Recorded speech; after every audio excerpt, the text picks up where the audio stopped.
कई बार हमें कोई दूसरा दुख नहीं पहुंचाता, बल्कि हम अपने दुखों की वजह खुद ही बन जाते हैं। इस बात से हमें खुद को बचाना चाहिए, क्योंकि ऐसा करने से हम खुद को परेशान करते हैं। ज्यादातर लोग अपने दुखों की वजह दूसरों को मानते हैं, जबकि कई बार ऐसा होता है कि हमें कोई दूसरा दुख नहीं पहुंचाता, बल्कि हम अपने दुखों की वजह खुद ही बन जाते हैं। इस बात से हमें खुद को बचाना चाहिए, क्योंकि ऐसा करने से हम खुद को ही परेशान करते हैं और हम डिप्रेशन में चले जाते हैं।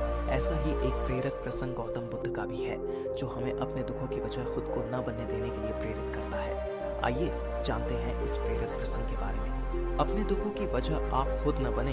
एक बार गौतम बुद्ध नगर में घूम रहे थे। तभी बुद्ध ने सुना कि उस नगर में रहने वाले कुछ लोग बुद्ध को बुरा भला कह रहे हैं और बद्दुआएं दे रहे हैं। ऐसा इसलिए हुआ क्योंकि उस नगर में रहने वाले कुछ बुद्ध विरोधियों ने आम नागरिकों के मन में ये बात बिठा दी थी कि गौतम बुद्ध एक ढोंगी व्यक्ति है और ये उनके धर्म को भ्रष्ट कर रहे हैं। इस वजह से उस नगर में रहने वाले लोग बुद्ध को पसंद नहीं करते थे और उनको अपना दुश्मन मानते थे। गौतम बुद्ध ने जब नगरवासियों के इन उलाहनों को सुना, तो वह एक कोने में शांति के साथ इकट्ठे हो गए और उनकी बुरी बातों को आराम से सुनते रहे।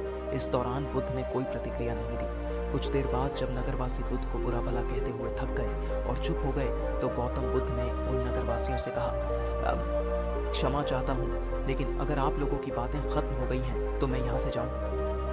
ये सुनकर उनको बुरा कहने वाले लोग बहुत आश्चर्यचकित हुए। तभी वहां मौजूद लोगों में से एक व्यक्ति ने बोला, हम लोग तुम्हारा गुणगान नहीं कर रहे हैं, तुमको उलाहने दे रहे हैं और तुम्हें बुरा बोल रहे हैं। क्या तुम पर इन बातों का कोई असर नहीं हो रहा? उस व्यक्ति की बात का जवाब देते हुए गौतम बुद्ध ने कहा, आप सब चाहें मुझे कितनी भी गालियां दें या कितना भी बुरा कहें, मैं इन्हें खुद पर नहीं लूंगा, क्योंकि मैं जानता हूं कि मैं कुछ गलत नहीं कर रहा। इसलिए इन बातों को जब तक मैं स्वीकार नहीं करता, तब तक इनका मुझ पर कोई असर नहीं हो रहा है। गौतम बुद्ध ने आगे कहा, जब मैं इन गालियों और बुराइयों को अपने ऊपर लूंगा ही नहीं, तो ये निश्चित तौर पर आपके पास ही रह जाएंगी और मुझ पर असर नहीं करेंगी। गौतम बुद्ध का ये प्रेरक प्रसंग हमें ये शिक्षा देता है और इस बात के लिए प्रेरित करता है कि जब आप गलत नहीं हैं, तो किसी की गलत और नेगेटिव बातों का असर कभी भी खुद पर नहीं लेना चाहिए, क्योंकि इससे आप अपने ही दुखों की वजह खुद बन सकते हैं। अगर आपको हमारी वीडियो से कुछ सीख मिली हो, तो वीडियो को लाइक एंड चैनल को सब्सक्राइब जरूर करें।